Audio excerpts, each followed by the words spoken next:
అల్లూరు జిల్లా అనంతగిరి మండలం కివర్ల పంచాయతీ నక్కుల మామిడి గ్రామానికి రహదారి సౌకర్యం లేక ఆ గ్రామంలో జీవనం సాగిస్తున్న గిరిజనులు ఇబ్బందులు పడుతున్నారని వైద్యం నిమిత్తం ఆసుపత్రికి వెళ్లాలంటే 4 కిలోమీటర్ల దూరం డోలీమోత మోయాల్సిందేనని మాజీ ఎంపీటీసీ నూకరాజు వాపోయారు. గర్భిణీ స్త్రీలను సమయానికి ఆసుపత్రికి తీసుకెళ్లలేక అదే గ్రామానికి చెందిన అనేక మంది చనిపోయారని ఆయన వాపోయారు. పలుసార్లు ప్రభుత్వాలకు అధికారులకు తెలియజేసినా పట్టించుకోకపోవడంతో నేడు ఆ గ్రామంలో గల కుటుంబాలన్నీ కలిపి ఇంటికి 10,000 చొప్పున చందాలు వేసుకుని తాత్కాలిక రోడ్డు నిర్మించుకుంటున్నారని గ్రామస్తులు తెలిపారు. ఇప్పటికైనా అధికారులు ప్రభుత్వం స్పందించి తమ గ్రామానికి రహదారి మార్గం మంజూరు చేసి వాళ్ల కష్టాలు తీర్చాలని గ్రామస్తులు కోరారు.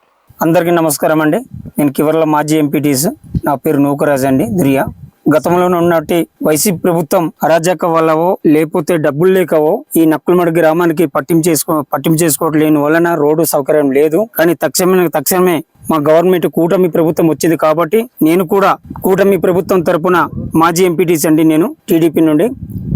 మరి ఈ ప్రభుత్వం మరి మా పార్టీ నాయకుడు కించపరుస్తున్నాడు అనుకోకుండా గౌరవనీయులైన అల్లూరు సీతారామరాజు జిల్లాలో ఉన్నటువంటి నాయకులు, తెలుగుదేశం ప్రభుత్వంలో ఉన్న నాయకులు, ఎమ్మెల్యేలు, మంత్రులు, కానీ ఈ అధికారులు జిల్లా కలెక్టర్తో సహా కానీ వీరందరూ కూడా మా కివర్ల పంచాయతీలో గల నక్కులమామిడి గ్రామం ఏ పాపం చేశారండి? వీరు అన్ని గ్రామాలకి రోడ్డు ఉండి ఈ గ్రామానికి రోడ్డు లేదు.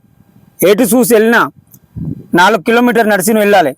ఇటు పినకోట పంచాయతీలో అనంతగిరి మండలంకి వెళ్ళాలన్నా, హాస్పిటల్కి వెళ్ళాలన్నా 3 కిలోమీటర్లు నడిచి డోల్ మూతలతో మోసుకొని అంబులెన్స్ ఆటోలో బుక్ చేసుకుని హాస్పిటల్కి వెళ్తున్నారు. ఇటు ఉకంపేట మండలంలో మరి ఉకంపేట మండలం పట్టం పంచాయతీలో గల గ్రామం కాంకుట్టు గ్రామం నుండి కూడా ఇక్కడ డోల్ మూత మోసుకొని కూడా హాస్పిటల్కి వెళ్తున్నారు. ఇలాంటి పీటీసీ గ్రామానికి మరి మేలు చేయాలనే ఆలోచనని ప్రభుత్వానికి రావాలని నేను కోరుకుంటున్నానండి.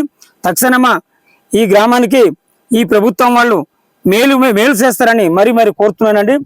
గౌరవనీయులైన డిప్యూటీ సీఎం గారు పవన్ కళ్యాణ్ అన్నగారికి గతంలోని పినకోట పంచాయతీలో మీటింగ్ జరిగినప్పటికీ గ్రామస్తులందరూ వెళ్ళి అప్లికేషన్ పెట్టడం జరిగిందండి. అలాగే జిల్లా కలెక్టర్ గారు కూడా అప్లికేషన్ ఇవ్వడం జరిగిందండి రోడ్డు గురించి. మరి ఇన్ని అప్లికేషన్లు ఇచ్చినా కూడా ప్రభుత్వాలు పట్టించుకోలేదంటే ఈ పార్టీలో ఉన్నందుకు కూడా నాకు కూడా బాధాకరం అండి.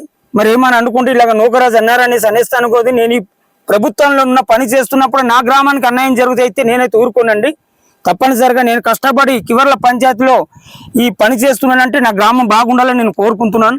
ఈ గ్రామం ఎటు చూసినా వెళ్ళడానికి రహదారి లేని సమయం ఉంది కాబట్టి ఇంత ఇబ్బందులు గురయ్యి ఆ సొంత డబ్బులతో ఇంటింటికి 15,000 ఖర్చు డబ్బులు సందేశించుకొని రోడ్ వేసుకుంటున్నారంటే గత ప్రభుత్వంకి ఎలాగైనా సిగ్గు మర్యాద లేదు. ఇప్పుడు ఉన్న కూటమి ప్రభుత్వం తక్షణం మీరు రోడ్ వేస్తారని నేనైతే సభముఖంగా తెలియజేస్తున్నానండి.